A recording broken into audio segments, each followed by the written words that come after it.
Mula sa tanan, we would like to welcome sa among kasing-kasing na salubong kaninyo ang 5 ka probinsya na naa sa Region 10. Misamis Oriental, Misamis Occidental, Camiguin, and Lanao del Norte, and of course, my own home province. All of you, please welcome. Enjoy yourself in one of the most peaceful provinces in the country. But suddenly, we are removed from that category already because of bombardment that we had a week ago of one of the hard-hitting, what we call commentator against corruption in this province and in our country.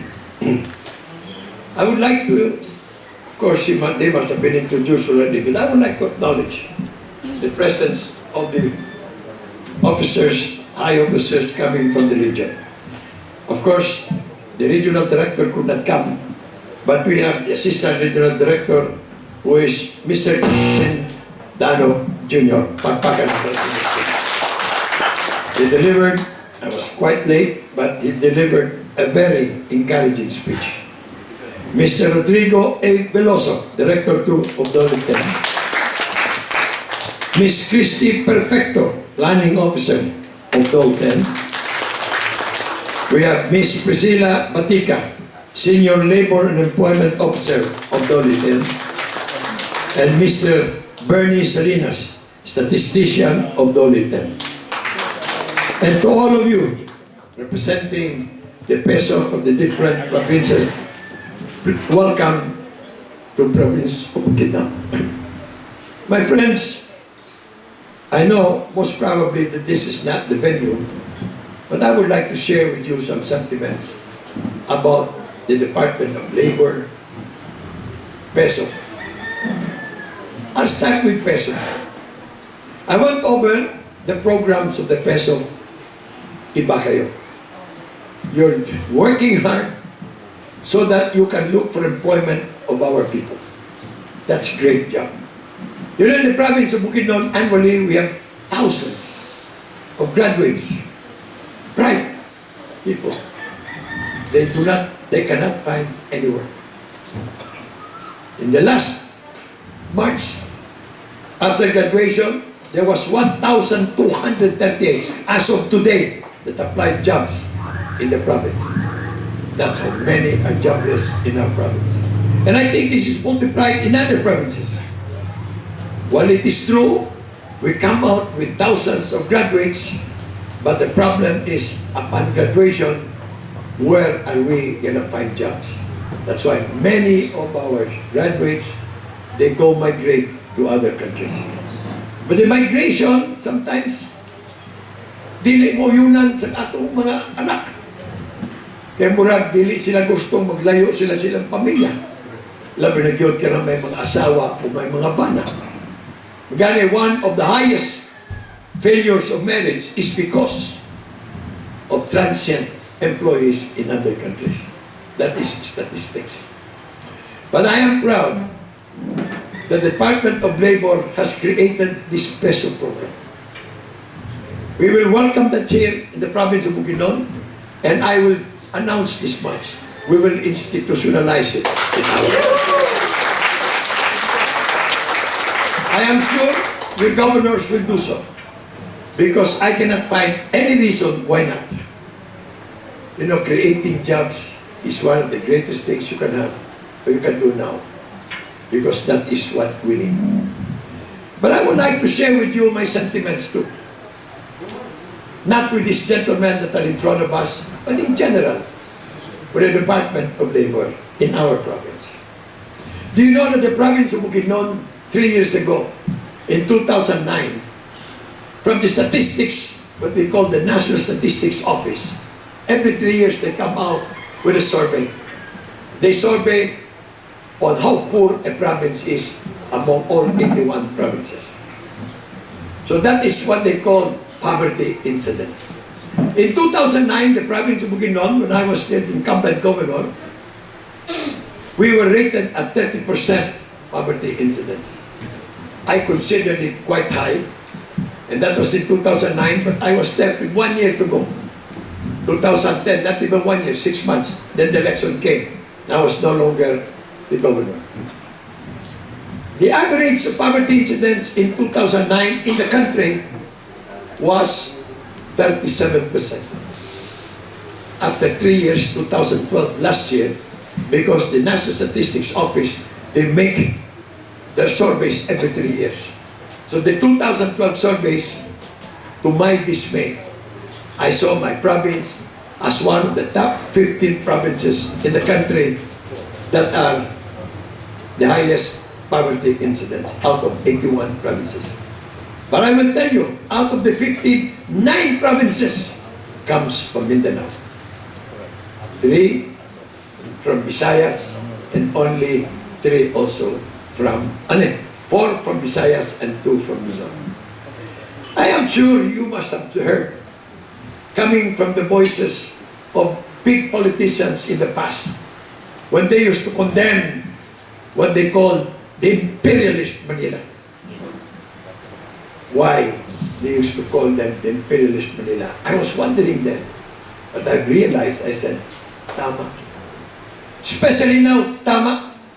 Do you know that the island of Mindanao produces 42% of the food that is consumed in this country? And also, we have another 45% of the income of the nation comes from the island of Mindanao. But when it comes to budgeting, we always get the lowest. I used to fight it when I was the congressman, together with other congressmen.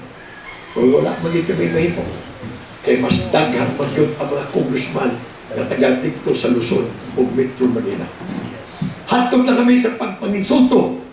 O wala, hinahantod karon pila na kuktoy na wala sa Congress. I was 11 years as congressman because during the time of Cory, we had 2 extra years. 11 years, then 9 years as governor. So for the last 20 years, and then 3 years as vice governor, 2 years as an assemblyman, I already served my province for 26 years. And in those 26 years, we have united the politicians, the bigwigs of the Mindanao. But I tell you, hantod karon, I look at it, the 2014 budget, and that is, I'm saying 26 years ago, it is still the same. We are only getting the crumbs. We are getting 23% of the budget nationally. Visayas gets 26%, and the rest goes to Luzon and Metro Manila. In the sharing of the wealth of the nation, the same way.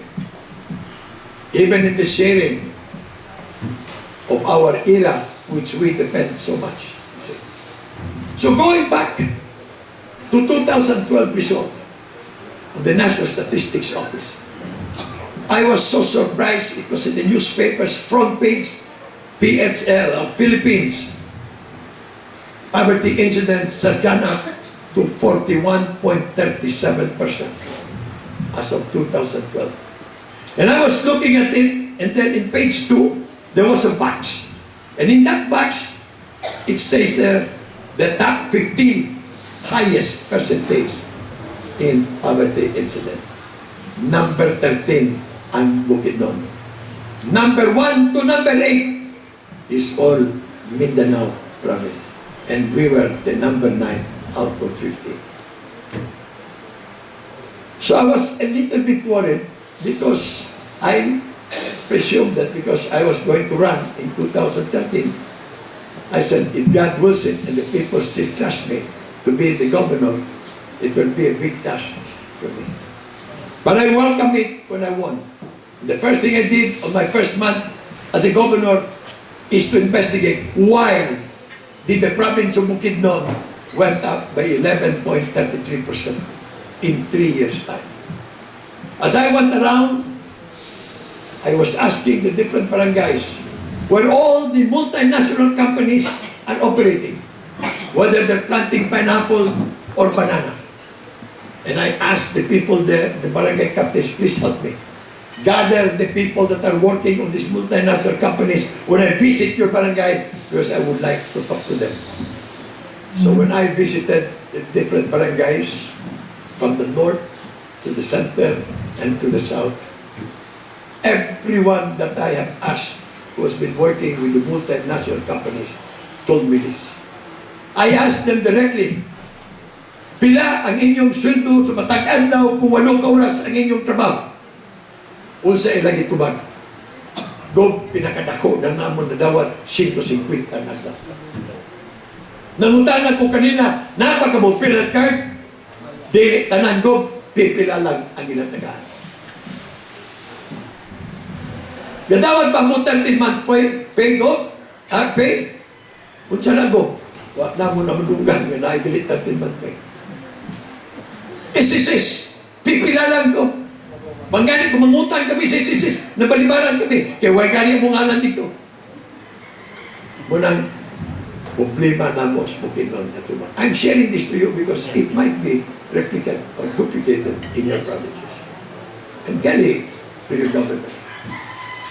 So when I found out about this, to my dismay also, may nakita ko doon tulo-upat ka mga batanon. Nangutanan ko kanilang ano ang nama mo din eh. Ang tubag sa ako, Gob, trabaho sa kami sa, I will not mention the name of the company, sa only multinational company. So, pinasan inyong inadawat, kami, Gob, mas tubok pa. 80 pesos ang andon na mo. Sa 8 oras ang trabaho.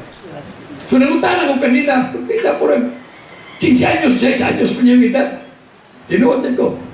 Kung ano magaway ka mong padaan sa inyong eskulan, mag-eskwela sa high school o high school o magpa-college. Kaya nga no, pobre ka ang mong pamilya. Dagkan ka kami trabaho ang mong edad. Pobre kayo ang mong pamilya. Kaya, mas mayo pa nga mag-sobo lang trabaho karon, bisang 80 pesos lang, pagkadapan kami sa among pamilya. So that's the mentality, the attitude, because of poverty. So how do we solve poverty? In my province, the first thing I did was find out from the multinational companies that are operating in my province. I called them on a big meeting. And I said in my invitation, I want the president of the companies. I don't care if he lives in Hong Kong or in Singapore, he has to be present. Or I will make it difficult for him to operate his business in my province. So, to my surprise, all of them were there. There were 11 multinational companies from Del Monte, DOLE Philippines, Dabco, all of them. They were there. I was surprised. I was not surprised because I meant what I said. And they know me. So I was so happy they were there. So I told them, hey guys, I share with them what I'm telling you, that we are one of the highest poverty incidents. And I said, you know what? The reason they gave is because it seems that you guys who are making billions of pesos in your plantations are exploiting our labor in our country, most especially in my province, which is my concern. That's why I told you here. I care about the other provinces, but I am sure the governors there will do the same. But in my province, I will not allow it. So I told them, I have talked to hundreds of employees. It's almost the same answer. They don't receive the minimum wage that, by the way, the minimum wage in the province of Bukidnon is 255 pesos a day for an 8-hour work, which I'm very grateful to the tripartite agreement to have that level. Because any family earning 255 a day will be in good health, but not 150. So I told them, you are all liars. The employees told me that they were earning only 150 pesos a day. That is what they were receiving from the labor contractors that you have signed an agreement with them. And then, of course, they were so mad and then said, Governor, that is the truth. We will submit to you right now if you want. We have our own contracts with the different contractors that we hire the workers. So they showed it to me. It was like similar. It was so similar. They says that in their agreement, memorandum of agreement, this way. 255 a day, plus their share in the 13 month, plus 13 month, their share in the SSS, their share in the filler, and the share of pag-ibig. So what's so, the total package was paid at around 300 pesos a day if you follow all of that mandated by law. So I was shocked. I was really shocked. So I said, God, I said, but how come they only receive half? And they said, maybe it's the labor contractors. And I said, I said, it is your corporate social responsibility to see to it that these people should receive what is mandated by law. And then they just keep quiet. And I said, I'm giving you 1 month. By the end of it, at that time, 3 months. By the end of 2013, by January, I do not want any labor contractor in the province of Bukidnon. You hire them directly. I said, you can afford it. You can share from your billions of pesos that you earn from our lands and from our labor. It is your responsibility. And I told them, any one of you who fails, I will make it difficult for you to operate in my province. I want them. And they know me. So, luckily for us, we got a positive response. Right after the meeting of mine, they immediately kicked out of the 19 labor contractors that operate in the province of Bukidnon. 6 of them, immediately, they received their contract and they started hiring directly. So I was happy, but there are still some, because their contract is until the end of the year. Now, I just want to share you people from the DOLE. How? Pwede na naman makalusot sila. Kini mga contractors. You know what they did? When they heard about it, they wrote me a letter. They wrote me letters. So I called for a meeting for all the contractors too. I said, ano, suko mo sa ko. Kay kamo may kakapon, hindi ko. Sa mga sweldo, unta, maigo, pagkanto dito, kagtanan ng benepisyo. Ang ino nila, baka ka na go, ang sumpon sa imo sa mga workers. Na kami mga priba. So, hindi ko, abe, pakita niyo sa akong priba. Kita na akong priba. Payroll form. May payroll form sila. Juan de la Cruz. Muna yung sweldo sa adlaw, muna, makita mo. 300 pesos. Sigon sa kontrata. O pirmado nila ko. Sila yung nagpirma, sabot na dawat nila. So, kayo, kastubanan man sa mga workers. Tentor mga workers. Kana sila, go, baka ka na. Pinapapirma nila ka na mong payroll. Bakante, blanco. Kung magreklamo kami kung sa'yo nagsigon. Ayaw, balik ko ba? Huwag ka na trabaho. So, Lord, mami. 150, mas mahal na nasa huwag trabaho. Hindi naman mabuhay na among pamilya. Now, the exploitation of labor in the province is not only to the labor contractors of the multinational companies. We got big sugar planters here that saddens me so much that they're just as bad. Some of them even pay as low as 120 pesos. And they make incomes of 40 to 50,000 net per hectare.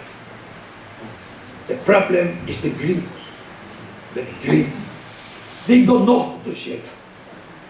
They think money is everything. Power is everything. And with money, they think that they can have power. I am the chairman emeritus of the biggest cooperative, sugar cooperative, and that is this Gabi. I have more than 10,000 members. I called for a meeting, and I told them, and I warned them. I said, if you are not going to share or pay as mandated by law to the workers, I am warning you already from now, day one, that when summer comes, your sugar cane fields will be an inferno because you're forcing the workers to burn your canes and teach your lesson. And it's going to happen. It has happened in the past. And the worst part is this. Do you know that when there is high percentage of poverty, there is also high criminality? It goes hand in hand. It goes like a husband and a wife. When there is poverty, people will do anything. They don't give a damn, they don't care if they go to jail. Bisan mapriso sila, bahala na. Basta matabangan ko lang kong pamilya, mapakao ko, bisan duwala ka bitsi susukan doon. Napinigyan ka itong mga walay programa sa mga probinsya. Utangin ni dili mo yung pagpandaw. Sama sa akong programa din eh. Nga akong gisundan sa 2001. Kaya akong provincial intelligence health program. Nasayon pa mo nga kamera sa Tibok, Pilipinas. Ubisan kani sa Tibok, Asia. Kaya programa sama kini. Nga kung ikaw ang kakapot sa card, nagikan ka na mo sa probinsya, membro ka sa akong programa, libre ka. Doktor, hospital, tambal, operasyon, tanan. Libre.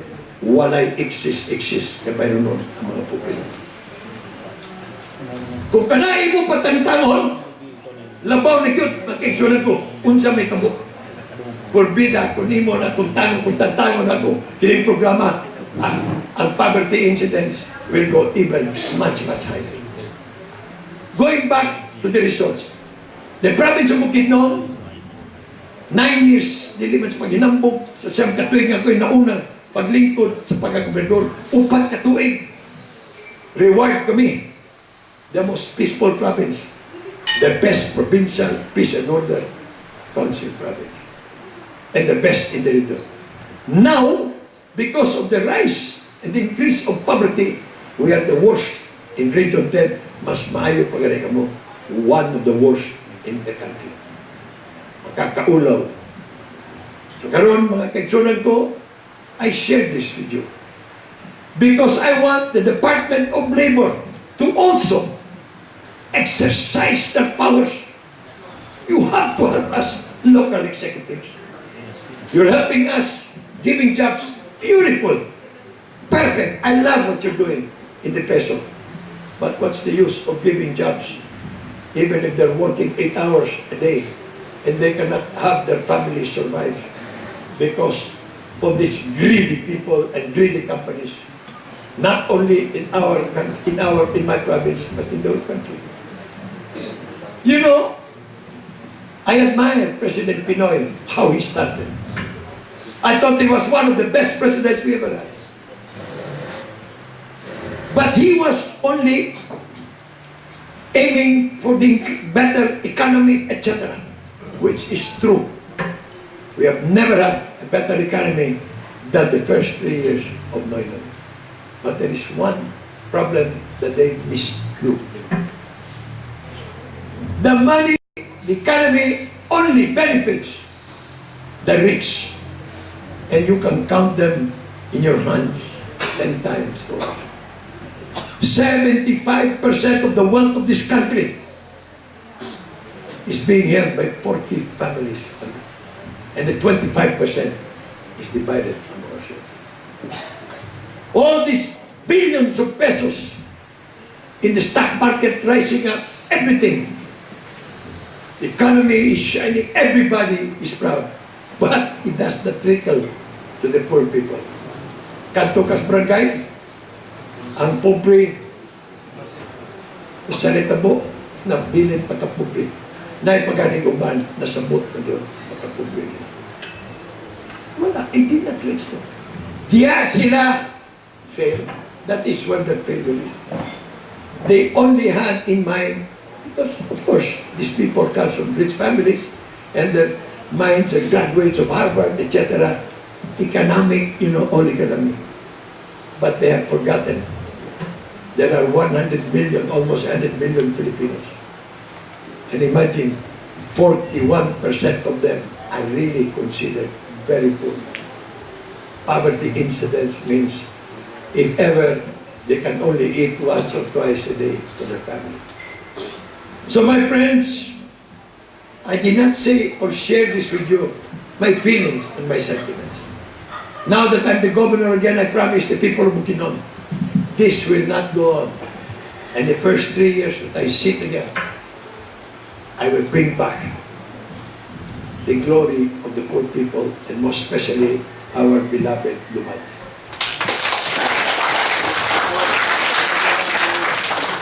You are the assistant director. Sayang nga walang director din eh. O sayang saan nga wala din ang director sa probinsya. Because I wanted him to come up here and promise me that you have to help me. We have to file charges on individuals, companies, teach them a lesson. Kaya kung dili gani, kung pasagdan na nato, kung sa may tabo, walay nada.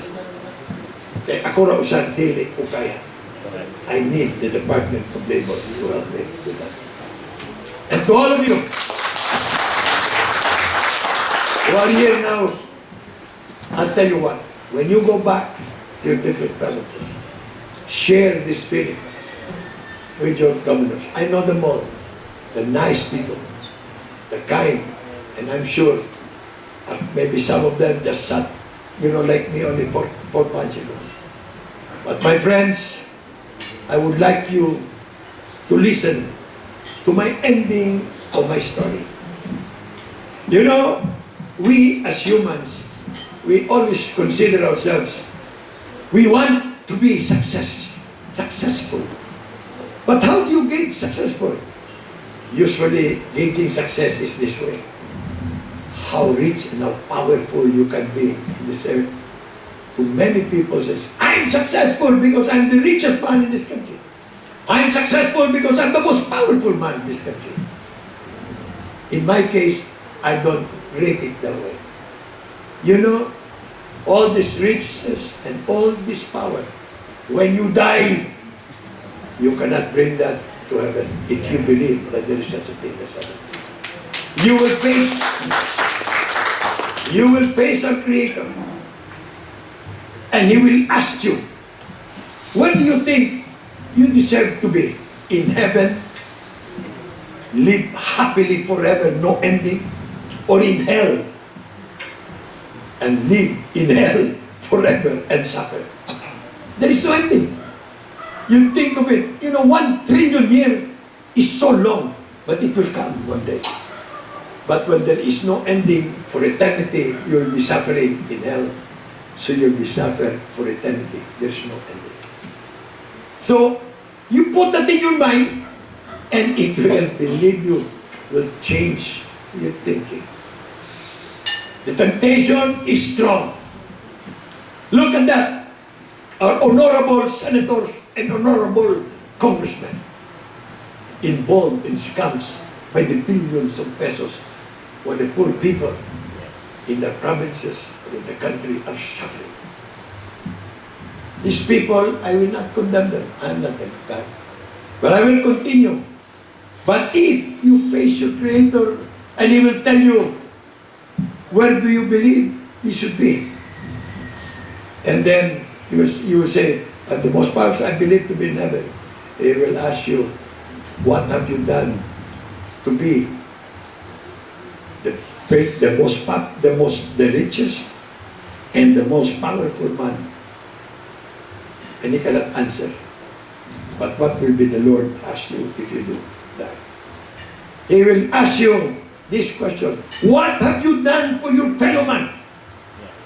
And that is why you were born, to help your fellow man. What have you done for your country? But above all, what have you done for me? And if you answer all those three questions, I guarantee you, you will live forever happily in heaven. With this food for your thoughts, I would like to say, welcome again to Bukidnon, and may God bless us. Well, thank you very much.